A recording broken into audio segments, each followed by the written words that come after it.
giving you the real from A to Z surrounding the Dallas Cowboys. News, updates, rumors, transactions, takes, and more. So strap up, Cowboys Nation, and start your day off with A to Z Sports. Live with Will Steele. 3, 2, 1. Here we go.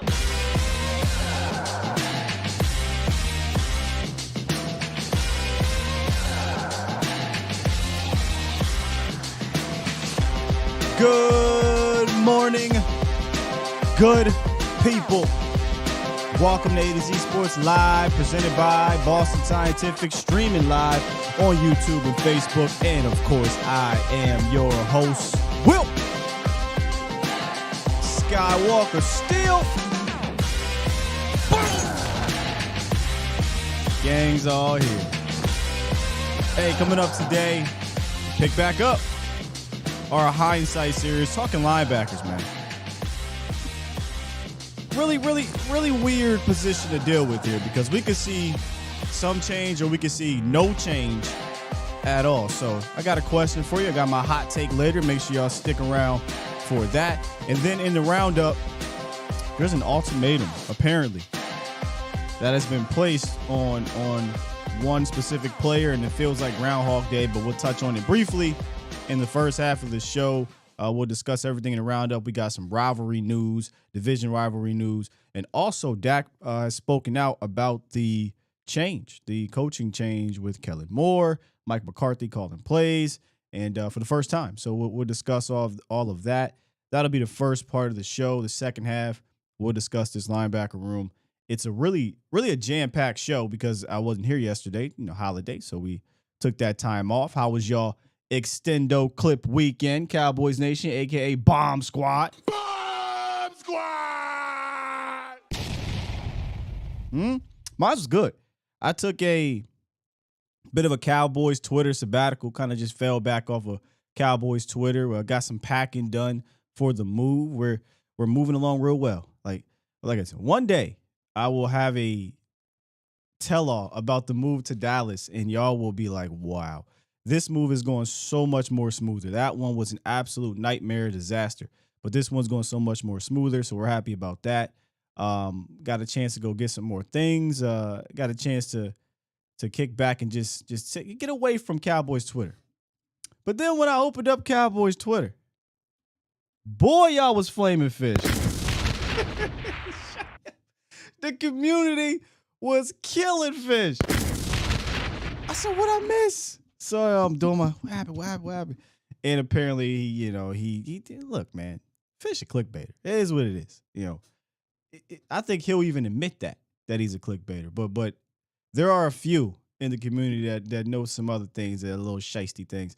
But I was taken back, man. I was like, wow. And it was kind of dope though to see the community kind of come together. Some people was hating on the community, but you know how I go. I personally believe we are one of the most I don't want to use the term aggressive, but hardworking communities. We do a lot of research. We are plugged. We're more plugged in than a lot of people think, due to the respect we're finally getting around, the insiders and people around the team. But it is dope to see the community come together and the fans get behind it, man. Times is changing. This is not your granddaddy's media, okay? We here. Just saying. Shout out to y'all. But I also, watched Elimination Chamber as well, for those who like, wrestling or whatnot. I thought that was a cool little pay-per-view, getting ready for WrestleMania. I won't be attending this year like I did last year, but it was fun. It's some good storytelling with this Roman Reigns situation. My man Vach always talks about getting a Twitch and Patreon. I might have to do that for wrestling, man. I really do enjoy speaking about old school and new school wrestling. I got to do it. Man. Alpha Mason said, I missed it. Just go on Twitter. Go on any one of the content creators' Twitter, dog. You will see. You'll see it. You ain't gonna miss it. It was interesting. Lamont dropped one already. Said Fish was click simping. He got to do better. That's what he do, man. He's a click guy. He comes up with these creative little titles, and he gets the clicks and whatnot. How about I'll leave it at that. I'll leave it at that. I did get a chance to speak with D Ware because of Fish and whatnot, but he knows how to move, and a lot of people know he knows how to move, and it ain't always welcome. But I'll leave it at that, man. I did not watch the XFL games, but I did check out some of the highlights. I saw Ben DiNucci. Shout out to True Brand, who threw a Patrick Mahomes type touchdown, then threw a Ben DiNucci type pick six. So I didn't watch that, but it was cool to see The Rock. I could have caught him down here, He's literally right down the street in Arlington. I didn't get a chance to go down there when he was here at Texas Live, but hopefully before it's all said and done, I'll get at least to check out a game or hopefully go see one of the players that are in the area that I'm cool with. Go check them out and play. But pretty good weekend for me. Hope it was a good weekend for y'all. Got kind of a jam-packed show that I'm going to try to get done here in a good amount of time. If you want to call in, give your thoughts, you can. 351-999-3787 is the call-in line. Make sure y'all come through. Mark Smith Elimination Chamber was absolutely on fire. The crowd was insanely hot for Roman Reigns and Sami Zayn. Unbelievable crowd, man. Unbelievable. But I'll talk about that maybe at the end of the show. Let's get into it. It's time! It's time! It's time! It's time. It's time. It is time for... It's time for the morning roundup. Round 'em up, boys.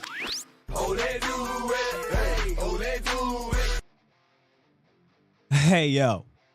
Speaking of wrestling.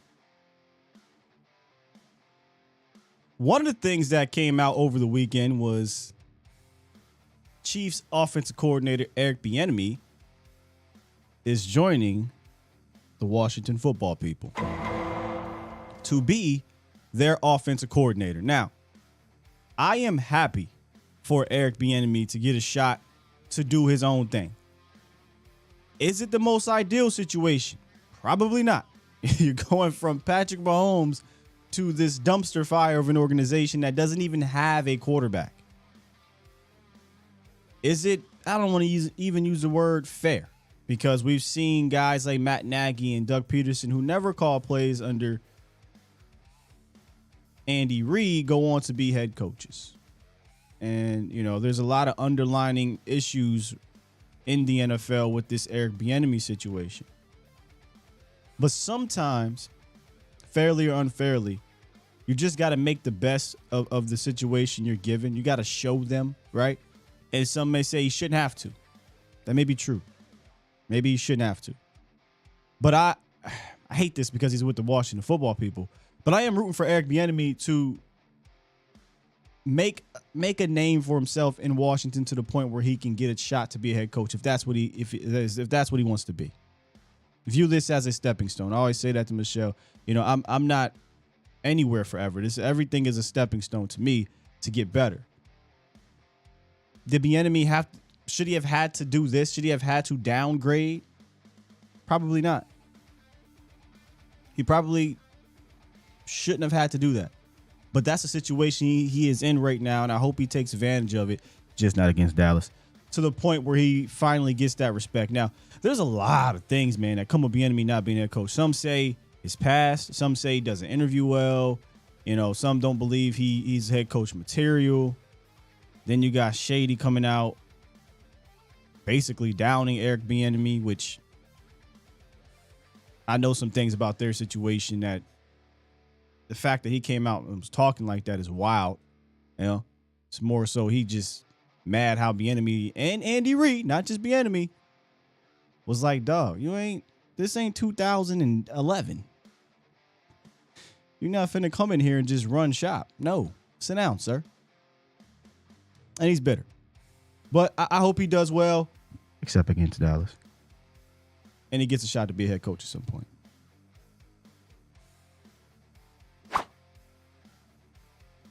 Now, this is the ultimatum situation that, again, I feel like we're beating a dead horse, but every week this seems there's some more smoke brewing around this Ezekiel Elliott situation, man.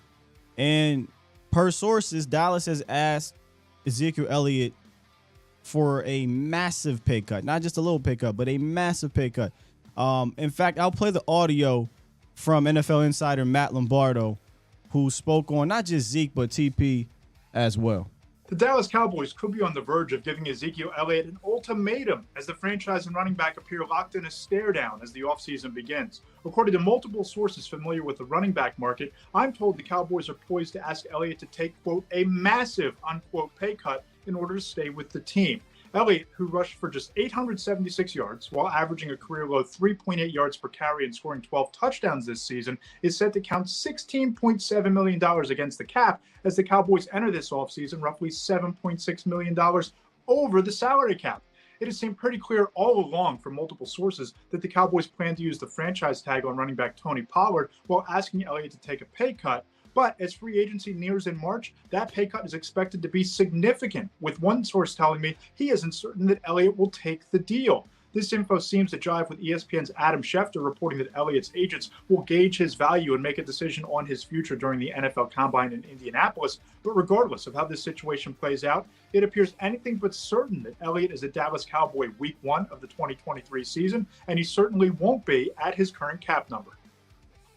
I don't think it takes any inside information to know that the chances of Zeke taking an extremely massive pay cut seem pretty slim. We talked about this weeks ago when we brought up the situation. Because you got to look at it from both sides. As fans, we're mostly looking at it from our side, right? But if you look at it from Zeke's side,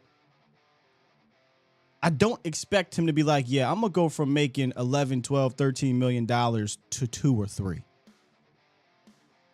I just don't see him doing that. And if I'm him, again, you got to put yourself in his shoes. I don't want to do that either. As much as I may love Dallas, as much as my best friend may be here and all that stuff, I got to do what's best for me. And if he believes what's best for him is to go elsewhere because they're willing to pay him more and feature him more, that's probably what he's going to do. And if you listen to what Lombardo said, again, and this is the second time we've kind of been hearing this, I don't know who's saying it, but he said now he has sources that they expect to franchise tag Tony Pollard. I just don't see how you franchise tag Tony and bring back Zeke at anything remotely close to middle of the pack running back pay. I'm talking like $6 to $8 million, and I use that on purpose if you know what I'm talking about. I don't see how you do that. But if they are expected to franchise tag Tony Pollard, that means obviously they don't have many concerns about his injury. And if you missed the doc talk between Dr. Boothby and I, again, I urge you guys to go check that out. It will ease your mind on said injury. And that doc talk was brought to you by OSMI, the Orthopedic Sports and Medicine Institute. They provide arthroscopic, robotic-assisted orthopedic surgery, foot and ankle, sports medicine, physical therapy, and a ton more. Their team of orthopedic specialists has offices in Fort Worth, Decatur, Mansfield, and they provide state-of-the-art orthopedic care to the North Texas area. So if you got kids that are athletes, if you're an athlete, or if you're just a person that enjoys doing a lot of physical things but need to kind of get right, hit them up, man. When it comes to medical care, you and your loved ones deserve the best possible experience. So schedule your free, hassle-free appointment today at osmifw.com.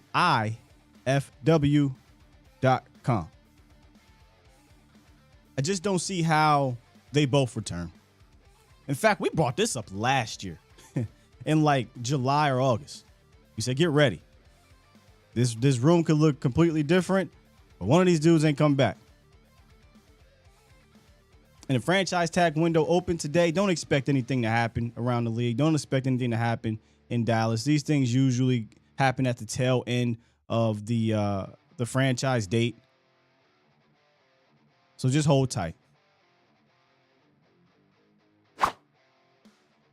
And then finally, like I said, Dak finally spoke out about the coaching change. I believe at the Super Bowl, he spoke with Jory Epstein, the great Jory Epstein. They love Jory down there in Dallas at the Star. He said, quote, right now, Mike told me there will be about a 20 to 30% change. I think, if anything, it's the things that need to be changed. Again, these are just random numbers, but that sounds about right. If you change out the 20 to 30% things that need to be changed, that to me feels about right. I don't think this offense needed a 100% overhaul. But there were tiny little things within the offense. Maybe some things that for a guy that's a young whippersnapper like Kellen Moore, he hadn't really got up to date with kind of pre-snap motion, post-snap action type of things on a consistent basis. Maybe those are the 20 to 30% things. 20 to 30% more West Coast things might be enough. But this whole dynamic, and I'm going to use the word odd to be respectful, was odd to say the very least. Listen to what Jerry Jones said about Mike McCarthy and Dak Prescott moving forward, y'all. He said, quote, "Frankly, I want Mike and Dak to be joined at the hip on the execution at quarterback." Probably should have been. Mike, of course, knows the personnel. He knows Dak. So picture if I had just interviewed him and he was coming in, how far ahead he is of making this thing really work.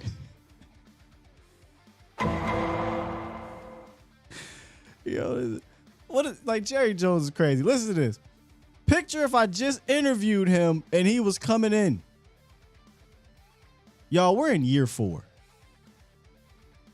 And you're just now allowing your offensive-minded head coach to have a direct line and say to his franchise quarterback. So picture if I had just interviewed him and he was coming in.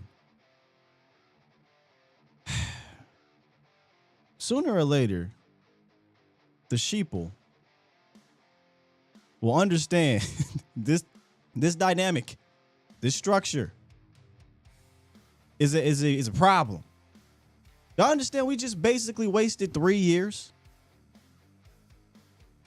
Right? Like that's not normal. That's like Doug Peterson going to Jacksonville and be like, you know what?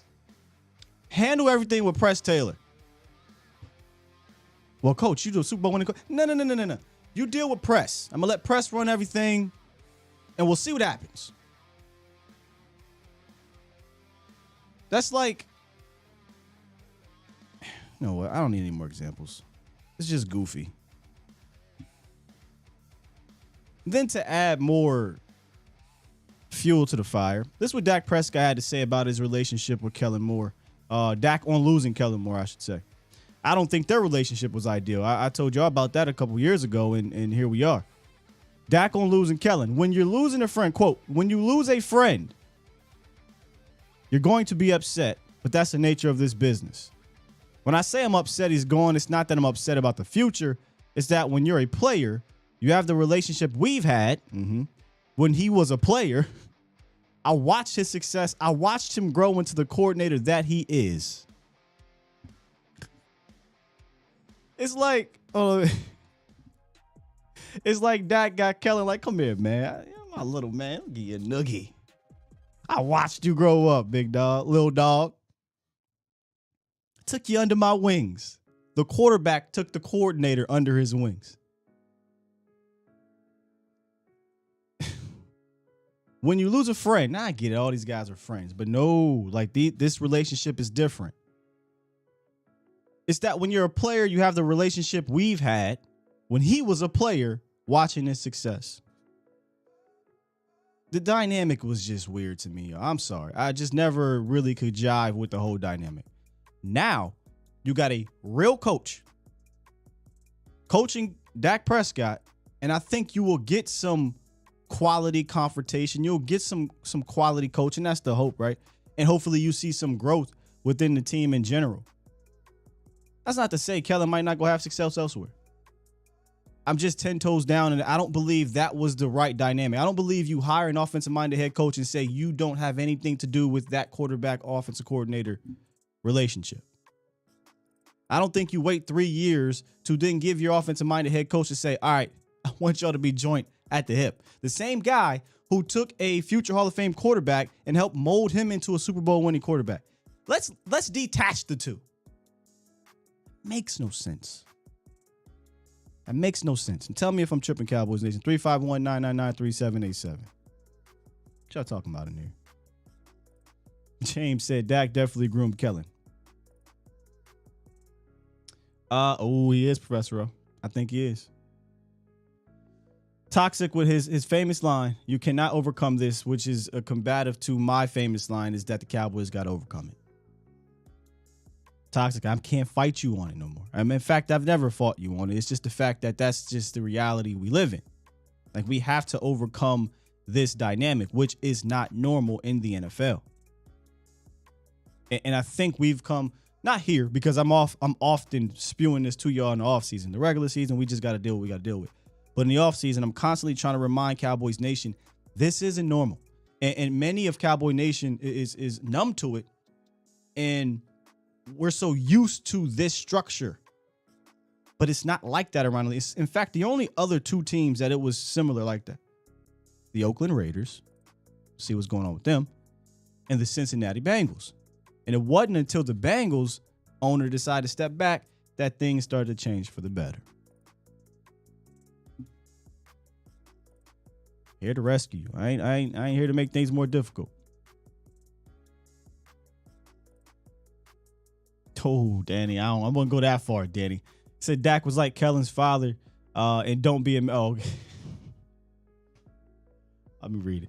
Dak was like Kellen's father, and don't be a menace when drinking juice in the hood. If y'all ain't seen that message, go check it out. If Mike gets fired, says Chris, it won't because he's bad, it'll be because he can't reach the unrealistic expectations of this team.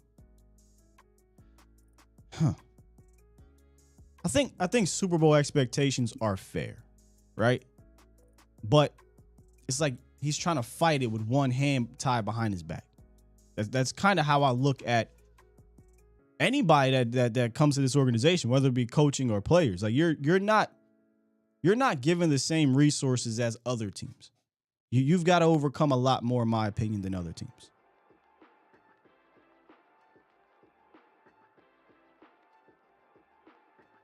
Ashtray. Do we have a problem? All right, let's hit the phone lines. 571. What it is, what it do. I'm doing good, Sky. Brother Vach in the building. Oh, well, then, right. So it reminds me of you, Sky. When we was doing there, Rodgers was super raw as a quarterback. Say this again, brother. I couldn't. You said when he was with Aaron Rodgers, he was raw? No, Aaron Rodgers was super raw. Yeah. Mechanics. Yeah. I mean, I said, yeah, when we hired McCarthy, I thought so many fans just downplayed the success he had with Rodgers, as if Rodgers came in off the bat and was a Hall of Famer. That wasn't necessarily the case. You know, he sat the bench for 3 years and worked with McCarthy to become, you know, the quarterback that he eventually became.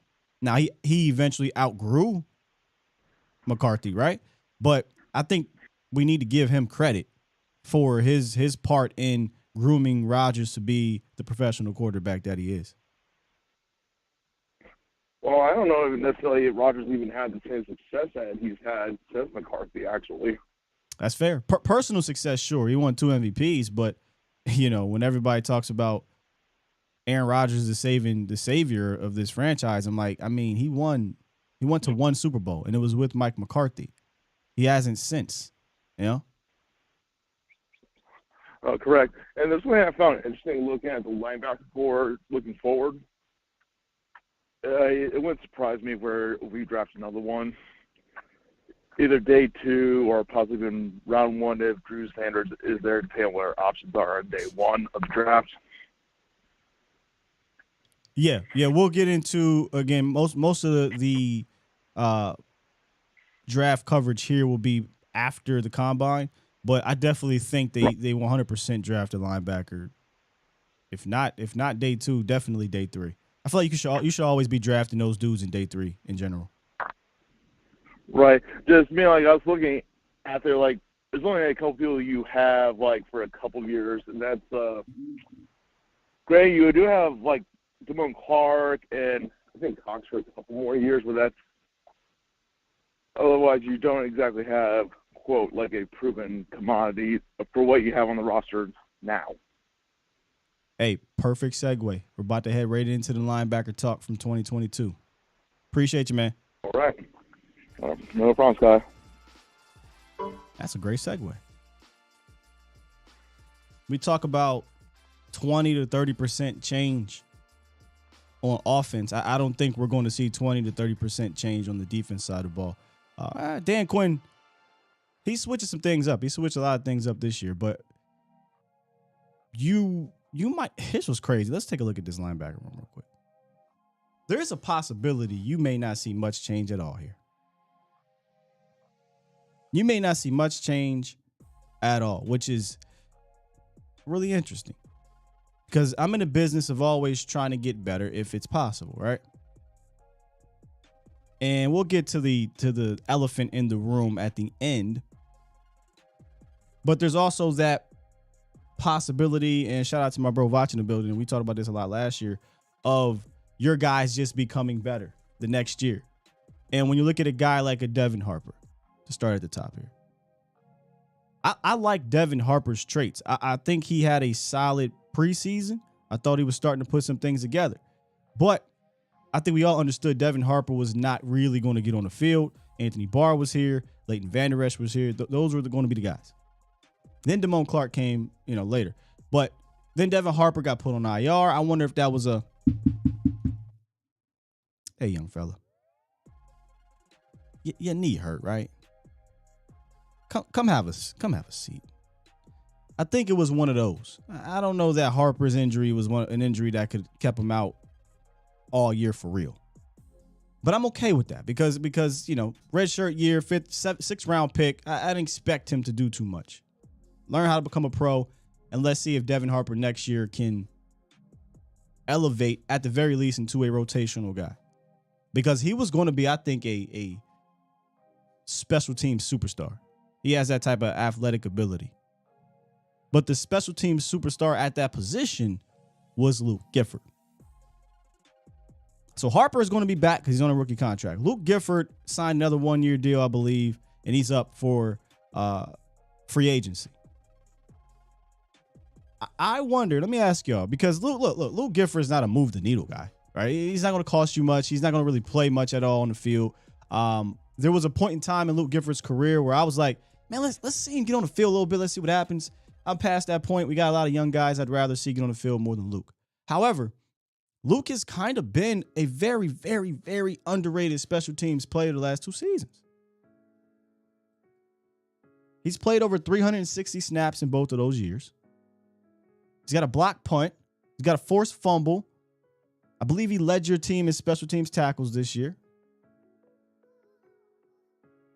Luke Gifford's interesting because I don't expect him to be on the field, but we can't neglect the special teams room, right?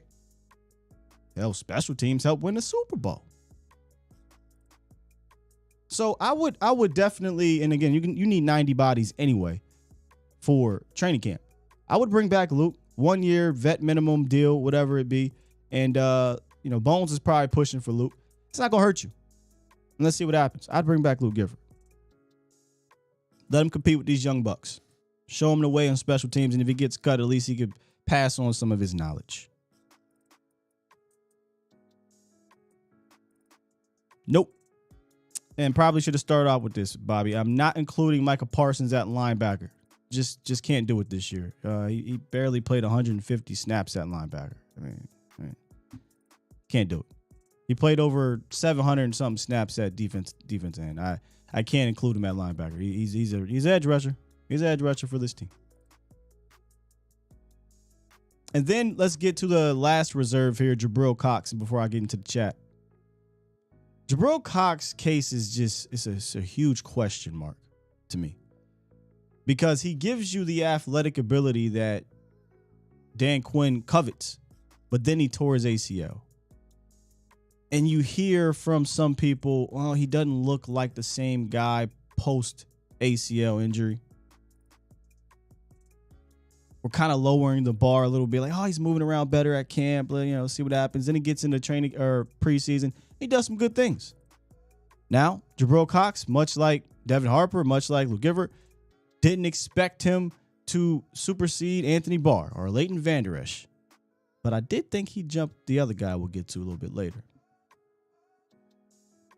I wonder how, I'm very interested to know how they view him. Do they not trust that he can be where he needs to be? Because I think a lot of this had to do with trust, is why we saw Anthony Barr and Leighton Vander Esch be the guys. These young linebackers are kind of still learning the way. And when I spoke with Jabril, he talked about how year one was very, strenuous on the mental part. Very much like a Jalen Tolbert. Maybe he's still not there mentally. It's a question I would love to ask Dan Quinn. Or who's the linebackers coach now? They let go of George Edwards. I love to ask George Edwards, really, because when they talked to George Edwards at the deadline, not the deadline, but the break, the bye week, it sounded like it was a mental thing for Jabril Cox. And if he can't pick it up mentally, then he's going to always be a reserve player. But from a physical standpoint, he has the physical tools you want to see from a rangy linebacker. But I don't know if he's ever going to get it down pat, much like the guy that we'll get to later on in the show. So Harper, Luke Gifford, Jabril Cox, 2 of the 3 will be back next year, in Devin Harper and Jabril Cox. Luke Gifford, TBD. We don't know about him. Darian Thompson's the assistant defensive quality control coach that'll be working with the linebackers, but he's not the linebackers coach. There was another guy that had the actual title, and I forget his name.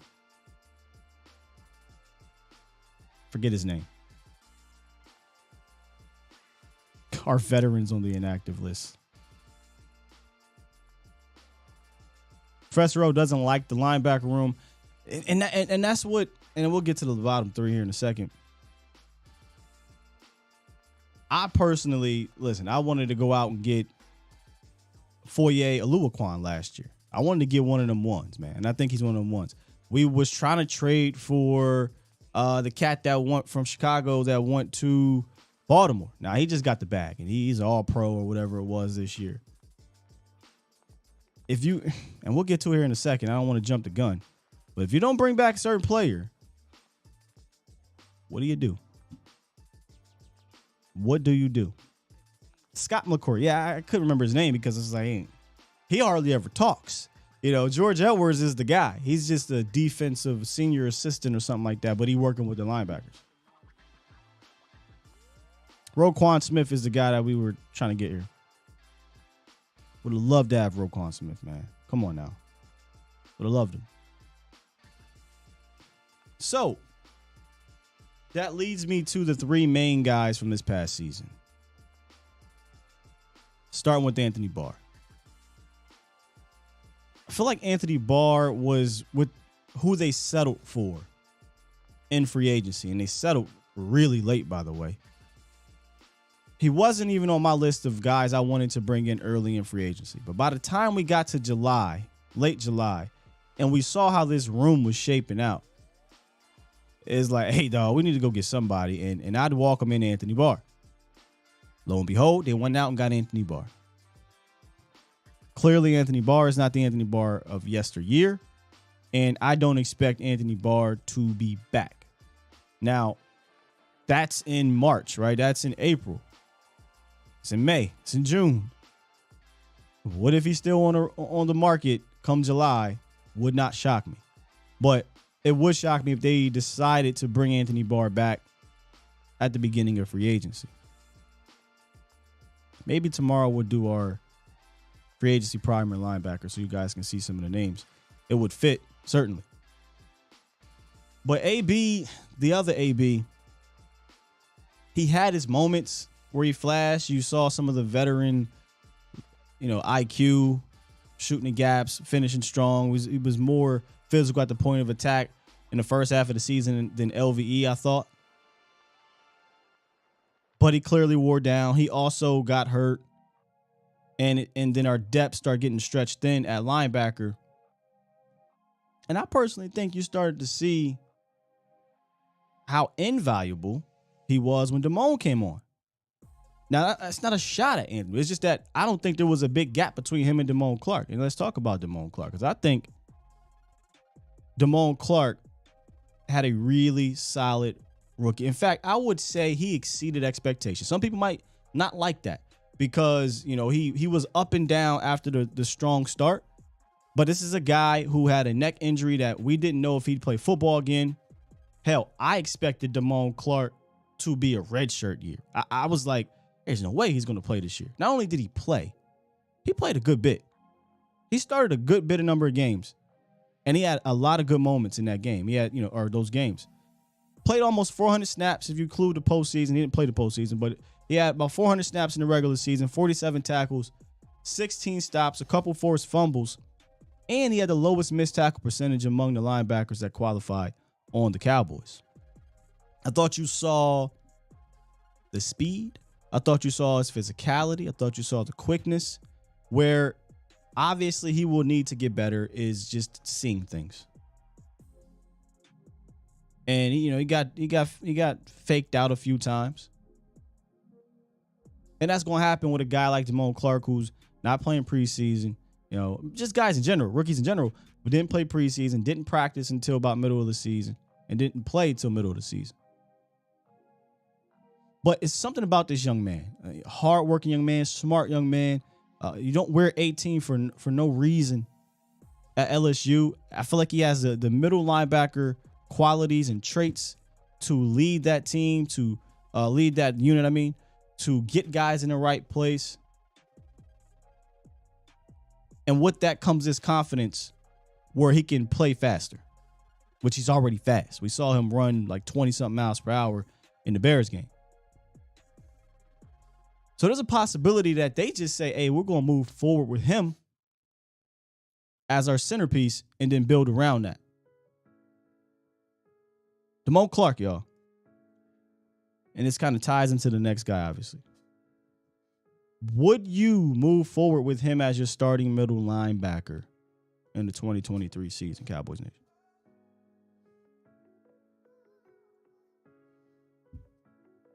Would you? Dro the Gooner dropped one. Super chat. Said draft DeMarvion Overshown, 6'4", 223, needs to gain some weight and improve his tackling technique, but the traits are there. 223s. And that used to be about the size. I thought that sub 230 range, I used to call it the Dan Quinn criteria, essentially. And he shocked me this year. Bringing back LVE, signing Anthony Barr, drafting guys that were 240. I'm like, okay, maybe he's looking to go a different direction. TC915, hell yeah. LVE may cost a lot. Yes, says Gerald. Not yes, says Gregory. Well, James, I would love to put Micah there. Not yet. Iceberg, yes. What about split? No choice. No. Uneasy on Clark. I like Clark. I like Clark a lot. I thought he had a really good year for a rookie season. I thought what threw him off though was when LVE went down. And he had to kind of take over. And like, that's a lot. Think about this for a second. Mike is no longer a linebacker. Anthony Barr goes down. LVE goes down. Really, essentially, your fourth or fifth linebacker, who wasn't even on a team the first half of the year, is now tasked to run the unit. That's tough. And I thought you saw him kind of get a little bit overwhelmed, having to be put in that fire. Now, he did some good things, right? The Tennessee game, I thought you saw a lot of good things at that position. But you also saw him struggle with that responsibility. I don't think he'll struggle with that responsibility forever. I just think he was thrown in the fire, and I think he'll learn from it, man. I mean, if you ever get a chance to go listen to this young man talk, go listen to the coaches talk about him, go listen to George Edwards talk about Damone Clark. I think you come away feeling a lot better about the future of him from a mental standpoint. I think he has it physically. I just think from a mental standpoint, he just needs to play more, and once you play more, you see more, experience comes. And I think he'll be fine middle linebacker for the Cowboys. I do. But they may not elect to go that way. They may elect to bring back Leighton Vander Esch. LVE told y'all coming into the season, the question was, will LVE be more closer to his 2018 All-Pro season or 2021, where most people say, he plays solid in the second half? I think he landed kind of in the middle. I don't think he was particularly All-Pro, and I think he was a little bit better than he was okay. I thought he had a solid season, a solid trending up season, because the first quarter of that season, I was not happy with LVE's play.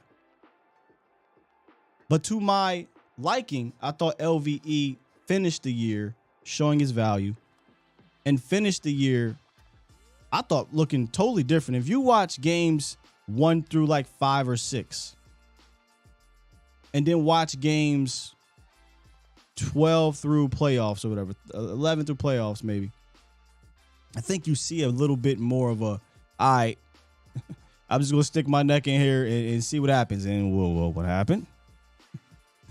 He got hurt. But I thought he started to play a little bit better, man. He played the most snaps, I believe, since his rookie season. 745 snaps, had 90 tackles, 30 stops, 4 tackles for loss. Now, the stat I don't like is that I think he was league worst in average depth of tackle.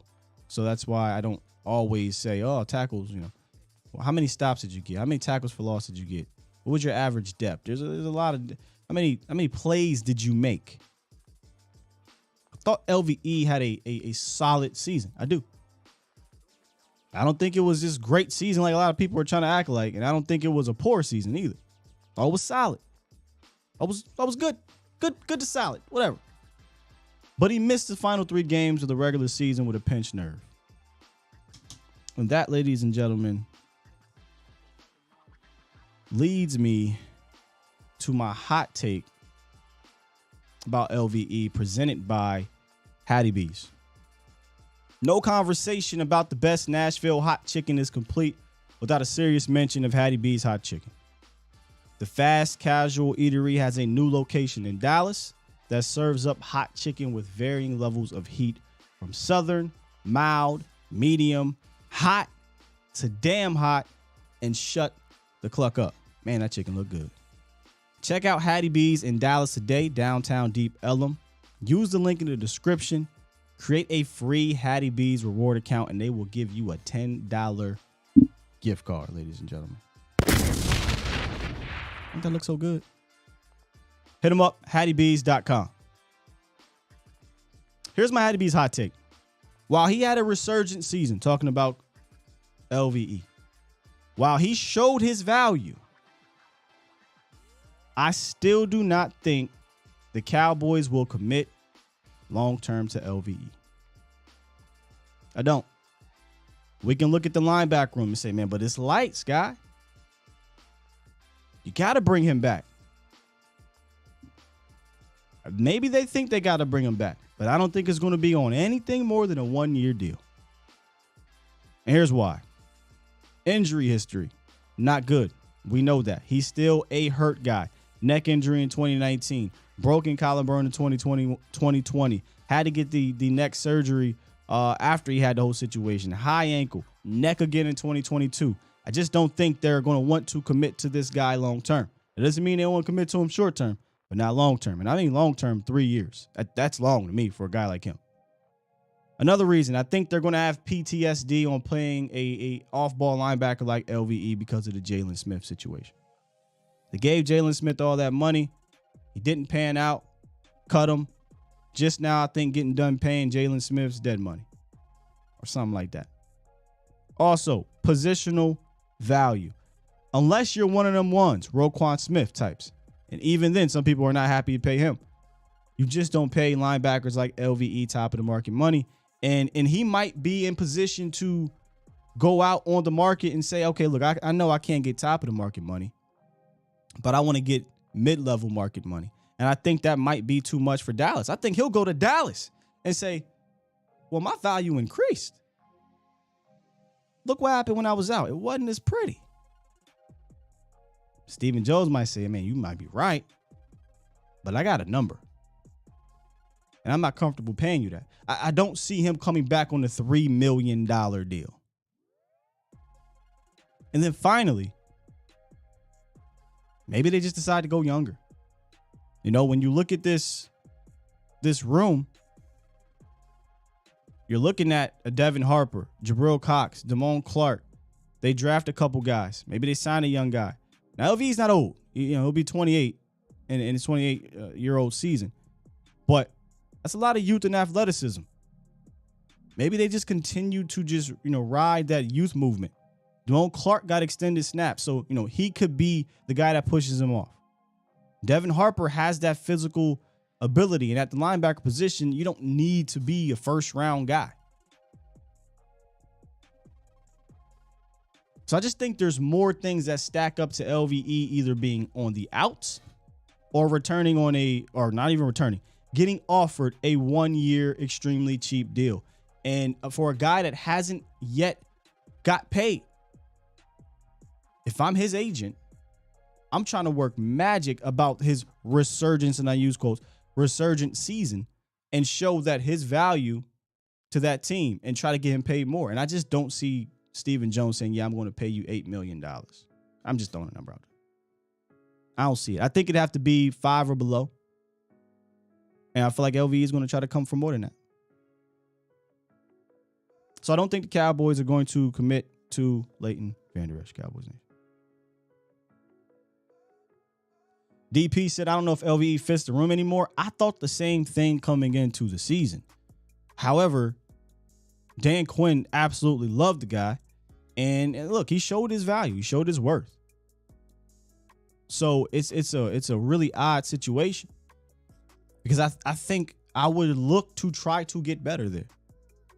But if they strike out, maybe you fall back on LVE again. Hey, Trey, listen, man, you ain't gonna get me to say that LV had some spectacular season, but you will get a lot of people that say he did have a resurgence. I thought he had a better year than last year.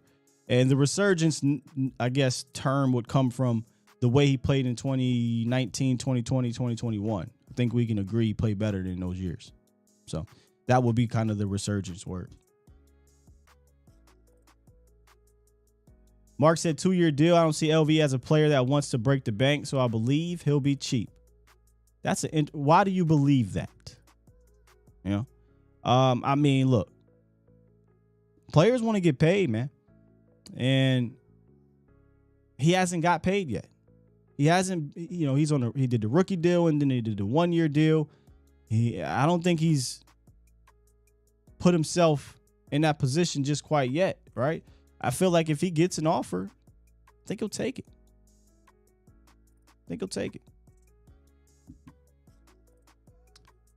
James says, sounds like Jabril might be out. What are you hearing? Because Jabril Cox costs you nothing. He's a 4th-round pick going into his 3rd year of his 4-year deal. If you get rid of Jabril Cox, Luke Gifford's a free agent, Anthony Barr's a free agent, your room out is Devin Harper, Damone Clark. I don't see that happening. I mean, at the very least, you bring him in for camp, let him compete. If he's absolutely terrible, you cut him. But if not, I mean, you keep him on a roster if it's not going to hurt your roster.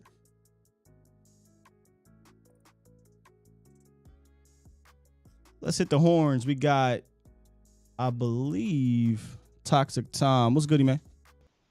Good morning, Sky. How are you? And happy post-President's Day. Glad you got a day off.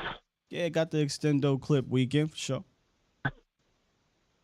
So, just listening, I'll keep it on the linebacker room right now, and we're talking about Thad from Blue Mountain State, which is LVE.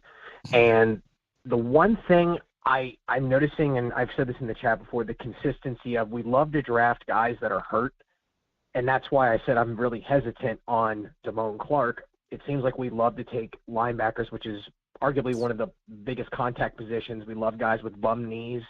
We love guys with bad necks, and we get them at a discount. Fair. And then when it comes time to negotiate, we like to say, oh, well, look at all these injuries.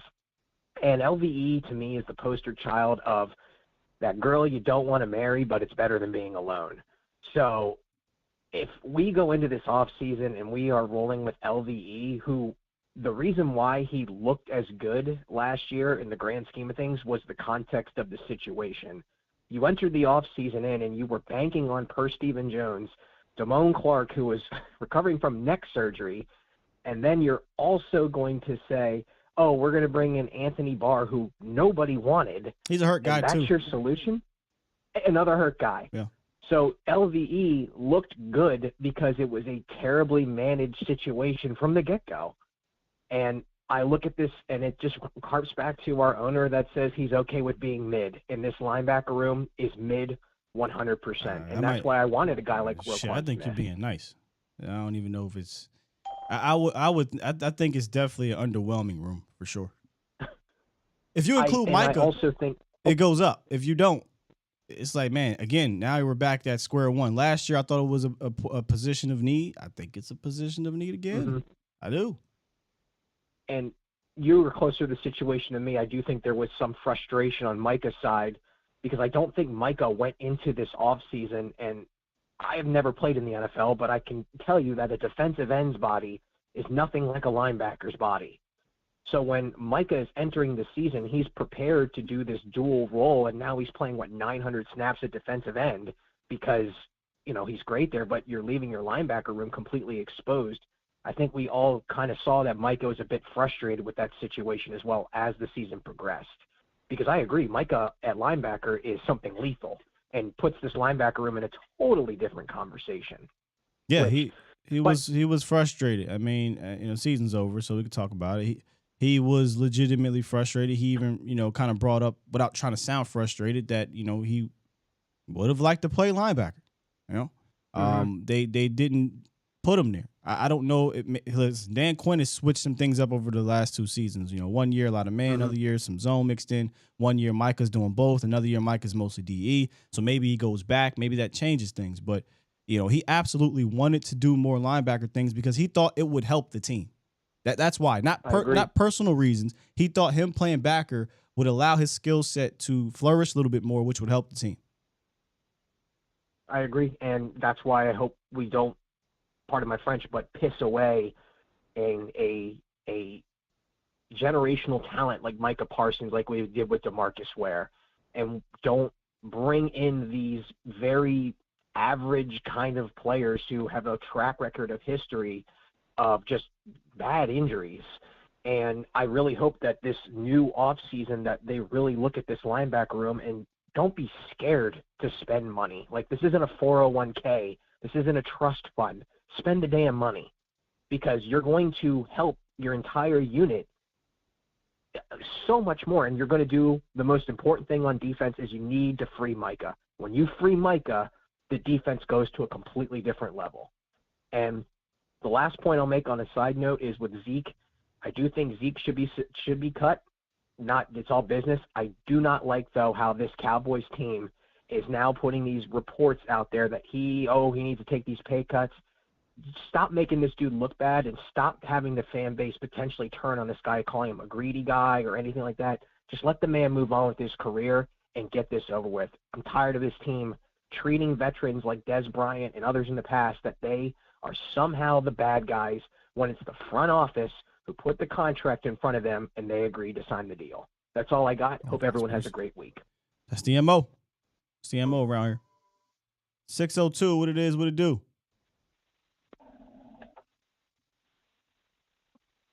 Scott, what up, Mom? Yo, what's up? What up, man? It's DP Johnson. Oh, what's good, DP? Good to hear from you, man. Oh, man, I'm chilling, bro. Just dropped my son off at school and seeing y'all was talking linebacker, so I wanted to put my little 2 cents in. Yeah, that's your position right there, man. What's up with you? Man, look, a lot of love for LVE. He did have a bounce back year. And I know a lot of people might be mad at me for saying this, but he did have a bounce back year, but I don't know that he had a year that I'm going to pay him for. Right. That's how I feel. Like, quite honestly, I am of the opinion that that if anything, we let the market determine his value and sign him late.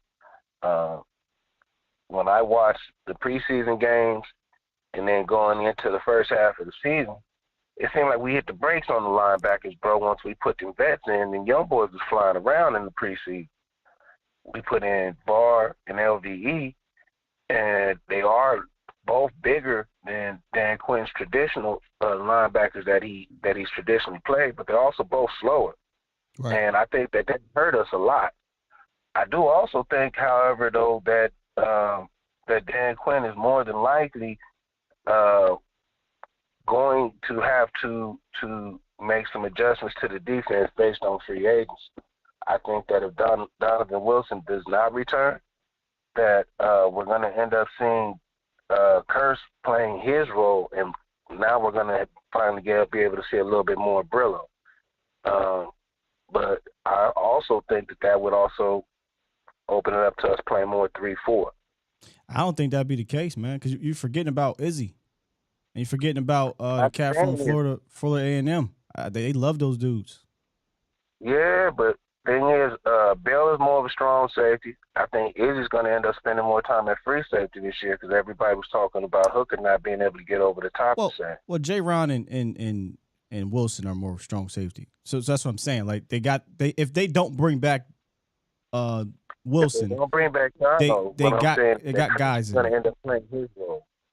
Right, and that's when Brillo and that's what I'm saying. I don't see that happen. I don't see them transitioning. Like if they transition Brillo, I don't see it happening to the point where he's just going to jump an Izzy or jump the cat from, I keep forgetting his name, from Florida A&M. You talking about Bell?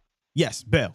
I think Bell and Izzy have the jump on the safety spot if they decide to transition Jabril Cox, because I don't believe Jabril Cox is a.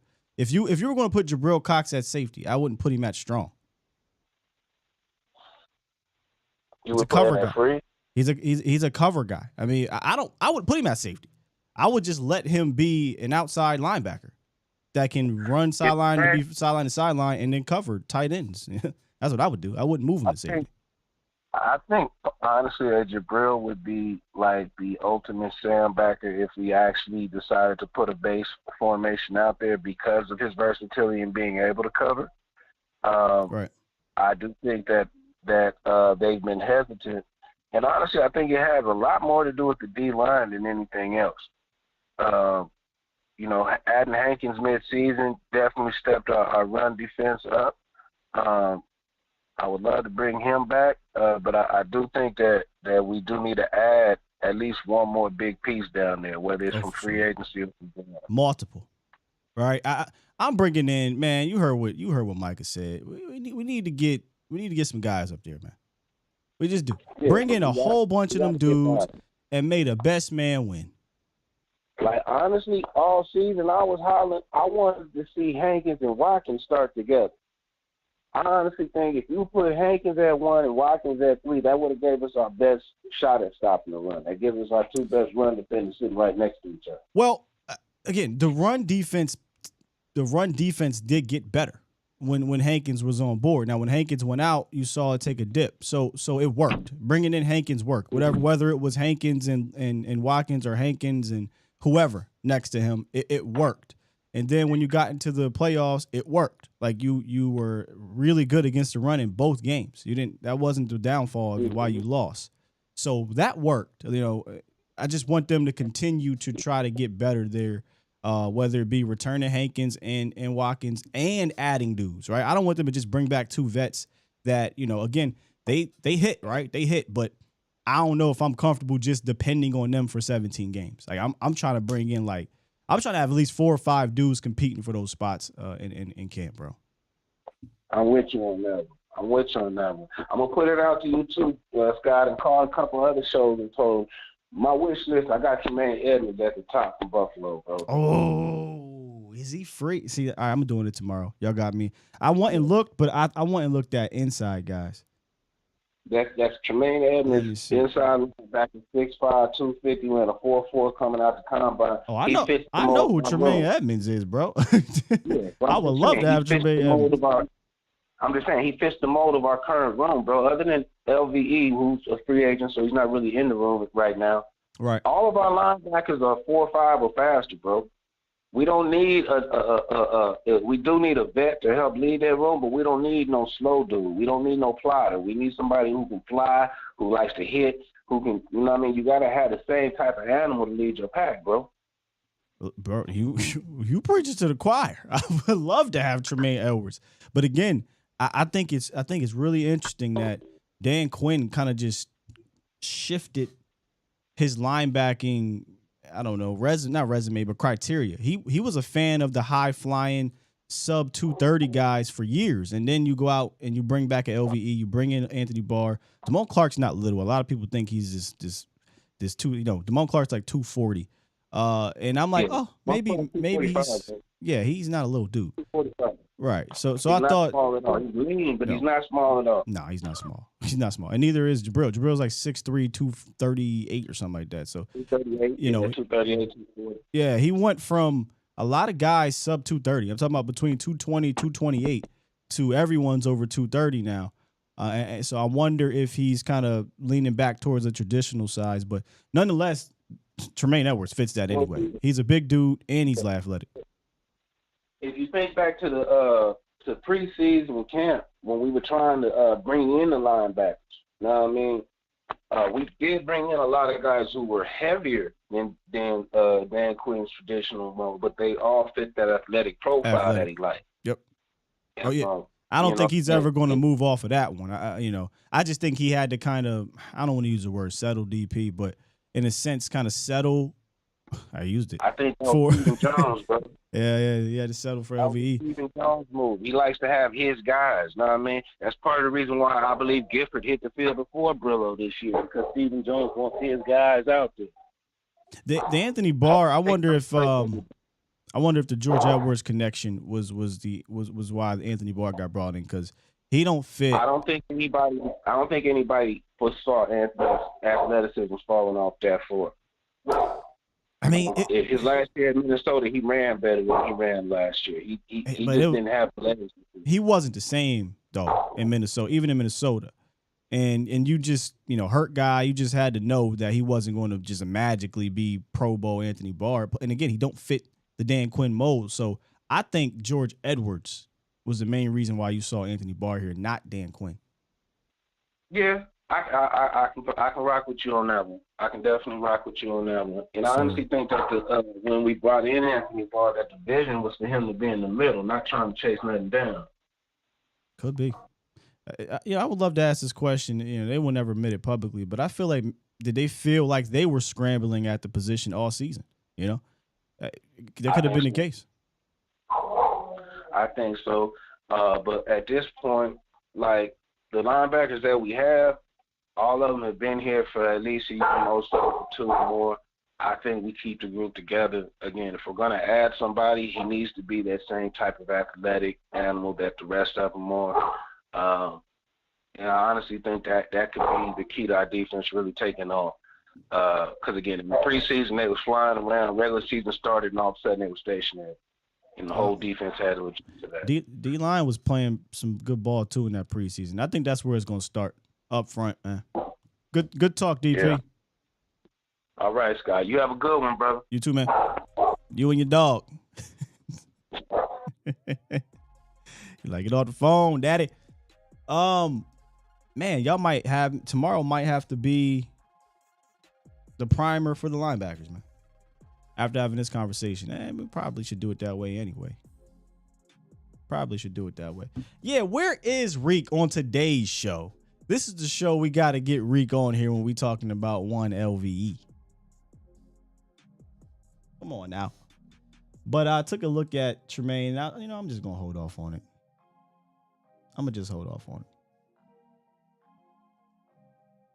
Oh, let's get the last call of the evening, or the morning, the evening. I'm still in that mind frame.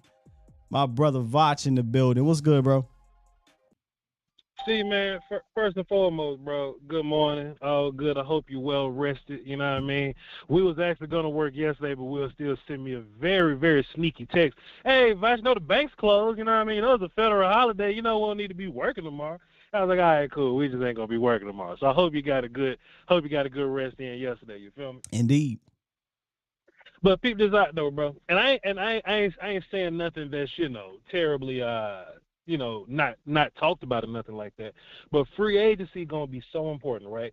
I'm just going in on my draft work, right? I'm just breaking down my draft work. And I think the common theme that we always see in a lot of these mock drafts is, our favorite players around the, 26 mark or whatever. Some of our favorite players are not wide receivers / offensive linemen. You understand? So free agency is so important. So important. You know what I mean? You always talk about taking this money, spending all of it, leaving no stone unturned, and just going to go get dudes. We was up here talking about linebackers, man. And if you draft via need, you're going to be stuck with an offensive lineman / wide receiver. And ain't nothing wrong with being stuck with an offensive lineman / wide receiver. But in this ideal world, you want to address offensive linemen. You want to address wide receiver. So if a Drew Sanders from Arkansas, linebacker / edge guy from Arkansas, if that dude's staring you in your face, you don't want to go, boy, I love Drew Sanders. But shit, I got to get this guard. You know what I mean? You don't want to be in that situation, bro. Yeah. I was just watching some running backs, right? I don't think Bijan gonna be there, but the kid from Alabama is gonna be there. You got to have a real life conversation if you want that kid from Alabama at 26, Gibbs or whatever, right? Because I think Gibbs is good enough to be a 26 guy, right? But you can't have that conversation about Gibbs if you lacking at your offensive line or your wide receiver situation, right? So just the more I watch this draft film, the more I just compile guys that'll be there at our pick wheel still. I'm just up here going, man, I hope we take care of business. Man, I hope we find a wide receiver and not just whoever the Nolan Carroll of wide receivers are this year. I hope we, you know what I mean? Or, whoever the, you know what I mean? That's what they do. Just Cam Irving, you know what I'm saying? Just I hope we don't get those kind of guys and go, oh, yeah, we got a guy. If we had to line up and play today, Cam Irving can't play for you. Nah, man, I want an MFer here so I ain't got to worry about this. I want an MFer there so I ain't got to worry about this. So when we go in the draft, we go, boy, this safety that we like, boy, this running back that we like, boy, this linebacker, this edge guy that I like a lot. I want to be able to walk out of round one without feeling bad for myself, knowing that I got a turn up pressure in day 2 and day 3. But see, the problem is they're going to sell that to us. We understand that's not the same. This is plugged in, we can go into the draft BPA is not the same as their thought process of, this is plugged in, we can go into the draft as BPA. This is plugged in is James Washington, Dante Fowler, Nolan Carroll, Connor McGovern. Like that. They're like, we good. We signed Dante Poe. We straight. We could go in and draft BPA. Nah, no. We had a show last week where if there was some cap casualties, there was 2 guys that I would love to go get because I think it allows you to go into the draft purely at BPA for those positions. And it was the Shaq Mason from Tampa. If he was to get cut, I would sign him. He's my starting left guard for the next 5 years or whatever. And Byron Jones. Yep. If Byron Jones gets cut, I bring in Byron Jones and I say I am not forced to go cornerback early, but if a cornerback falls that I love, I can take him, and now I'm great for now and the future. But it has to be moves like that. It can't be we keep using Nolan Carroll. Nolan, if you're listening, I know you're not. Look, it is what it is. But we can't keep doing the Nolan Carrolls and Nolan Carroll. And the Daryl Worleys. Shout out to Daryl Worley, man, good dude. But the Daryl Worleys of the world, and then you go sell it to us that, oh yeah, we good, we can do BPA. Those moves don't change anything. They change nothing. Nope. So I'm with you. Nope.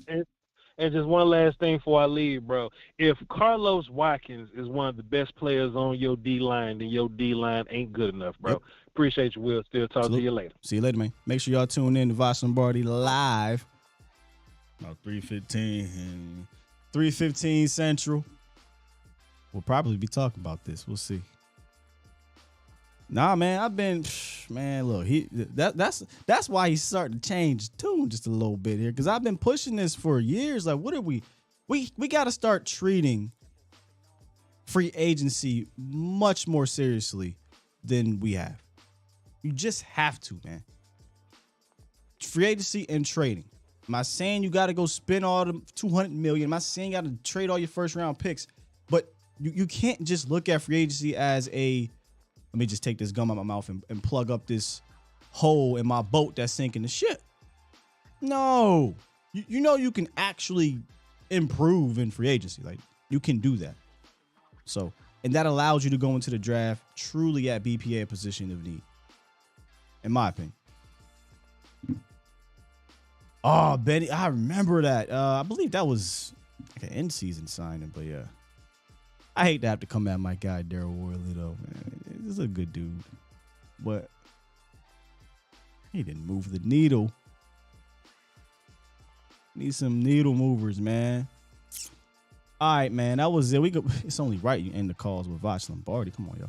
Let's hit these super chats that I might have missed. I think I got them all, but let me just make sure. I did miss one. From Common Sense Lab. Super chat. He said LVE had bounce back season. Not, ooh, I like that one. To be a DP would say that. LVE had a bounce back season, not bring back season. You know what? I can't say it any better. I can't say it any better, man. He had a bounce back, I use quotes, season. I don't know if he had a bring back season. I think I'm gonna just start using that from now on. When people bring up LVE, yeah, you had a bounce back season, man. You have a bring back season. The problem is, man, this room. And you know what? Let's try to make the room better tomorrow. Come on back tomorrow. We're going to take a look at our second part of our free agency primer and see if we can. Obviously, we'll do the Catboy criteria, but remember, we're going to add a little caveat to this one. We're going to do Catboy criteria, and we're going to do some Wildcat and Jerry guys. Now, the Wildcat and Jerry guys might not necessarily mean super, super high money, but we know Catboy don't like to go over a certain amount. Anyway, but we'll do both. We'll take a look at guys that I think Steven will look at and guys that I'm not saying Jerry will look at, but we wouldn't mind paying a little bit extra money to. We're going to call it Wildcat and Jerry. It's the perfect time to do it. Good stuff today, man. Y'all are fantastic on the calls. Y'all are fantastic in the chat. I know I couldn't get to all the callers today. Make sure y'all call back in. We'll continue this conversation tomorrow. Let me get back into this chat, though. See what y'all saying. Donovan Wilson, a lot of y'all saying bring him back. Yeah, we were on the phone with one of the callers that I think it might have been DP. If you don't bring back Donald, man, look, just last year it was I think it was Randy and J-Ron were kind of fighting for 1 and 2 of priority free agents, and to me, J-Ron was priority 1. Donald was priority 1 to me. I'm bringing back Donovan Wilson. No ifs, ands, buts about it. If they elect not to, that means they probably like what they see in a forget his name again, Florida A&M kid. But I want to bring back Dono. I do.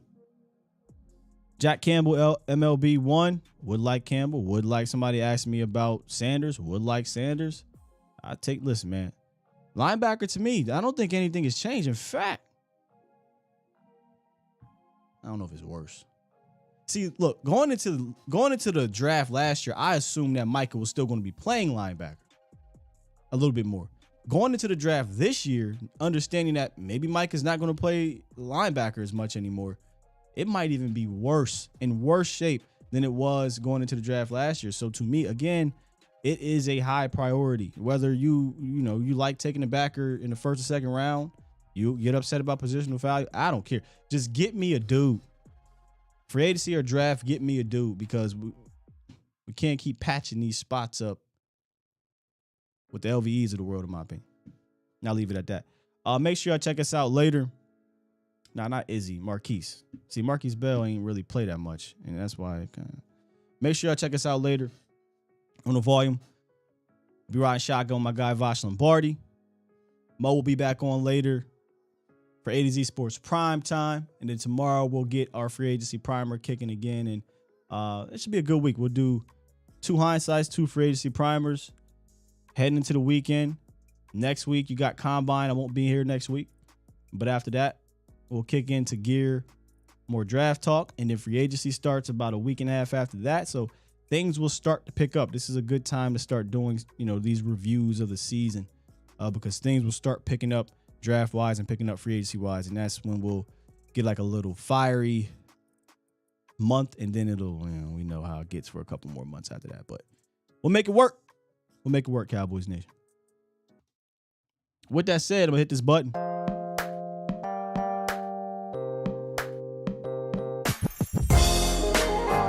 Appreciate y'all for being here. If you missed the show live and you can't run it back with your eyes, you can run it back with your ears. They'll upload the audio on all the podcasting platforms. So make sure y'all check that out. Check out A2ZSportsDallas.com. New website coming. A lot of good, exciting things happening over there. Good stuff. Love y'all. Peace.